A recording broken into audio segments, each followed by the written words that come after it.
is Bitcoin and all that stuff. So I got interested in that very early. I would think I was around 18 or something, and then got interested in Bitcoin and all that stuff.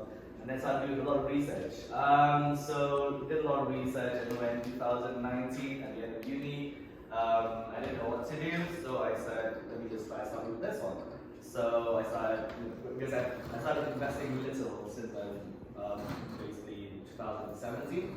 But then by 2019, at the end of my uni, then I started doing a bit more. So I started getting money from my family and some family friends who had money.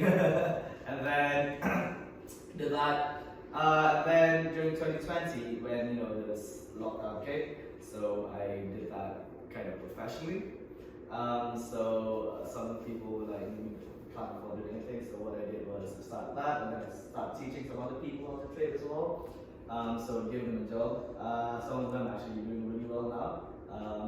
So just really cool. Anyway, I stopped doing that last year just because it got really boring and very stressful as well. So it was not something for me. Just because I don't want to sit behind a computer. It was very fun, really, when it was not everyone had done it. So then it became very boring just to look at numbers. That's not me. So that's when I transitioned myself and became a venture builder. So basically what I do is I help companies right from fundraising and to strategy and also building a team, which is the most important. So I used to work with friends, but now because my background has been in this cryptocurrency world, so I focus on these crypto companies. So then we come to Web3 and the NFTs technology, which is I'll explain what it is. It sounds like just huge words. That's what I hate about it. Like throwing all these big words. Some people just throw these big words around, which is really complicated. It makes people not relatable. So basically Web3, I will explain to you what Web 1, Web 2, Web 3, so it's easy for us to all understand it. I think you will definitely understand it. You're an IT consultant. So Web 1 is basically a read-only interface, user interface, because the government would put in information on the internet, and you could only read it. Then Web 2 came, where your Facebook came, your Amazon came, your Google came, where it was read and write. Right? This is the easiest explanation for me, at least what I can say. It's read and write. So we can read and we can also write. But we write on Facebook, or we write on Instagram. We do not control that, right? We do not control that.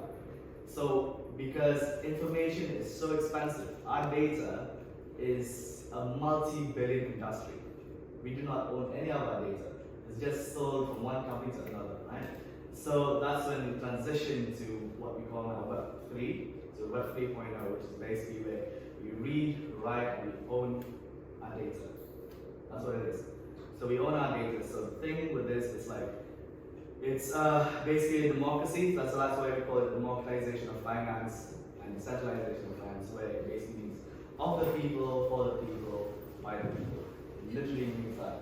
So the impact has been very huge.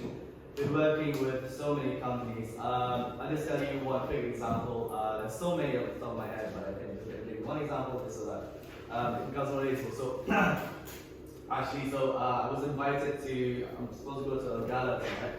So there's this person from the US Capitol, which is I think it's a hedge fund, I'm not sure. So I'll be working with him. He's creating a company it's a Web3 company that has worked with cryptocurrency, of course, and they're building this company to provide credit and finance to people, starting with people in Africa. Because in people in Africa, I think there are about 100 million that something around that do not have any bank accounts. Somewhere, I think 100 million. Do not quote me on that. Somewhere around that number, if I'm not mistaken. They do not have bank accounts, which means they have no access to credit, no access to finance. And when they do, they have to pay a huge interest. I've heard people paying 7% interest rate on a bank loan, or just a phone loan chat, basically, which is even if you can afford it, even if you're rich, 70% interest is crazy. So this company that I'm potentially working with, they invited me to the gala. One of the partners is called US Council. The other is part of that advisor is a US Senator. So they're coming to London. They came to London yesterday. So they're having this gala called Washington Elite Gala in Westminster. So basically what they do is they created this company, Credit Finance. They're going to put wallets into all these people in Africa, right? And the interest rates will be maximum 4%.